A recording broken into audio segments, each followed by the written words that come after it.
மகாபாரத போரில் பயன்படுத்தப்பட்ட சக்தி வாய்ந்த தெய்வீக ஆயுதங்கள். பிரம்மாஸ்திரம். பிரம்மாவினால் உருவாக்கப்பட்ட சக்தி வாய்ந்த ஆயுதமான பிரம்மாஸ்திரம் நவீன கால அணுகுண்டுகளை விட சக்தி வாய்ந்தது. இது மகாபாரத போரில் பயன்படுத்தப்பட்ட மிகவும் சக்தி வாய்ந்த மற்றும் கொடிய ஆயுதங்களில் ஒன்றாகும். பிரம்மாவின் கவசத்தை துளைக்கும் திறன் கொண்ட ஒரே ஆயுதம் என்று கூறப்படுகிறது. காண்டீவம் தீய மற்றும் அநியாயத்தை அழிக்க மிகவும் சக்தி வாய்ந்த மற்றும் உடைக்க முடியாத வில் வற்றாத அம்புகளை கொண்டது. விஜயதனுஷ். இது சிவபெருமானுக்கு சொந்தமான தெய்வீக வில். பூமியில் உள்ள தீய சக்திகளை எதிர்த்து போராடுவதற்காக பரசுராமரிடம் கொடுக்கப்பட்டது.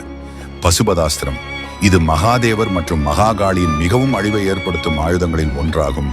இந்த அஸ்திரம் உலகம் முழுவதையும் அழிக்க திறன் கொண்டது. நாராயணாஸ்திரம். விஷ்ணுவின் தனிப்பட்ட ஆயுதம். லட்சக்கணக்கான அம்புகளை ஒரே நேரத்தில் செலுத்தும் திறன் கொண்டது. இது இலக்கை முழுவதுமாக அழித்த பின்னரே நிறுத்தப்படும். பிரம்மசீர்ஷா. பிரம்மசீர்ஷா அஸ்திரம் கொடிய பிரம்மாஸ்திரத்தின் மேம்படுத்தப்பட்ட நிலையாகும்.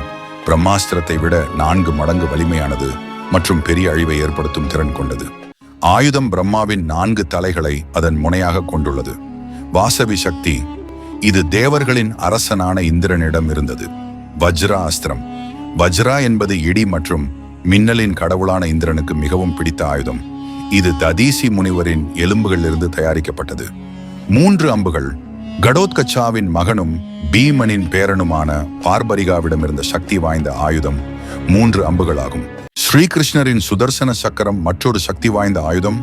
ஆனால் ஸ்ரீ கிருஷ்ணர் போரில் பங்கேற்காததால் அவர் அதை குருஷேத்திரத்தில் பயன்படுத்தவில்லை. இருப்பினும் ஸ்ரீ கிருஷ்ணர் சிசுபாலனை கொல்ல சுதர்சன சக்கரத்தை பயன்படுத்தினார். இந்த வீடியோவில் கூறிய அஸ்திரங்களை யாரிடமிருந்து பெற்றார்கள் என்பதை கமெண்டில் சொல்லுங்கள். மற்றும் இந்த அஸ்திரங்களை யார் மேலெல்லாம் பயன்படுத்தினார்கள் என்பதையும் சொல்லுங்கள்.